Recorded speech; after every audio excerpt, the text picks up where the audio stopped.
দুঃখের সাথে বলতে বাধ্য হচ্ছি যে 18তম শিক্ষক নিবন্ধনে চূড়ান্তভাবে প্রিলি, রিটেন এবং ভাইভা পাস করার পরেও আমাদেরকে নিয়োগ দেওয়া হয় নাই।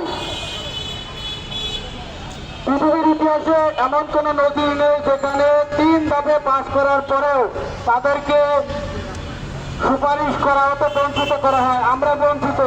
আমরা কোনো রাজনৈতিক দলের প্ল্যাটফর্মে আসি নাই, কোনো রাজনৈতিক দলের পক্ষ থেকে আসি না এখানে। আমরা কোনো রাজনৈতিক দলের এজেন্ডা বাস্তবায়ন করার জন্য এখানে দাঁড়াইনি। আমরা স্পষ্টভাবে দৃঢ় কণ্ঠে বলতে চাই, আমাদের অধিকার আমাদের ফিরিয়ে দিন। শিক্ষামন্ত্রী আহসানুল হক মিলন স্যার বলেছেন যে যৌক্তিক দাবি অবশ্যই পূরণ করতে হবে, অবশ্যই পূরণের দাবিদার রাখে, কিন্তু তিনি আমাদের কান্না কি দেখতে পান না? আর কোন বৈষম্য আমরা দেখতে চাই না।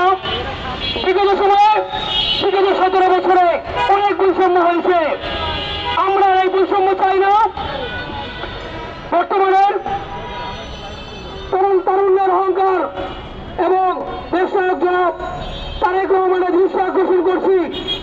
আমরা এই দৃষ্টি আকর্ষণ করছি মাননীয় শিক্ষামন্ত্রী জনাব ডক্টর আহসানুল হক মিলন স্যারের এবং মাননীয় শিক্ষা সচিব স্যারের দৃষ্টি আকর্ষণ করছি। এনটিআরসি কর্তৃপক্ষের নিকট পর্যাপ্ত শূন্যপদ রয়েছে, তারা যাতে দ্রুত সময়ের মধ্যেই আমাদেরকে নিয়োগের আওতায় নিয়ে আসে। কিন্তু এই প্রশ্ন অন্তর্বর্তীকালীন সরকারে কি এটি দায়িত্ব ছিল না? তৎকালীন সময়ে সচিব, শিক্ষা সচিব জানা পারবেন ম্যাম আমাদের সাথে একটি বৈষম্য করেছে, এই বৈষম্যের ফলেই আজকে আমরা এই রাজপথে দাঁড়িয়েছি। আমরা চাই বর্তমান সরকার, আমাদের সরকার, তারা যাতে আমাদেরকে আমাদের সাথে আর কোনো বৈষম্য না করে এই নতুন বাংলায় কোনো বৈষম্য মেনে নেওয়া হবে না। আমরা কর্তৃপক্ষের দুর্নীতি, কর্তৃপক্ষের অস্বচ্ছতা, কর্তৃপক্ষের অব্যবস্থাপনার কথা জানাতে আজকের মানববন্ধন এসেছি। প্রয়োজনে আবার আমরা আসবো আরো কঠোর কর্মসূচি নিয়ে। আমরা সকল অভিভাবক, এই 6,000 অভিভাবক, আমরা 6 কোটি অভিভাবক হয়ে এই ঢাকা রাজপথে এসে এই 6,000 বঞ্চিত শিক্ষার্থীকে আমরা নিয়োগের ব্যবস্থা করব এবং এক দলে এক দাবি দিতে বাধ্য হব।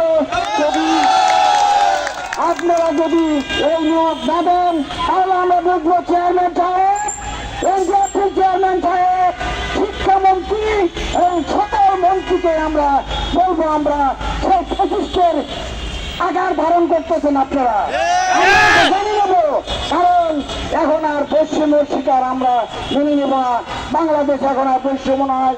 যদি এই 6,000কে যদি আপনারা নিয়োগ না দেন তাহলে আমরা বলবো এই নতুন বৈষম্য শুরু হয়ে গেছে, নতুন ফসিস শুরু হয়ে গেছে, আমরা এটাই অনুমান করবো।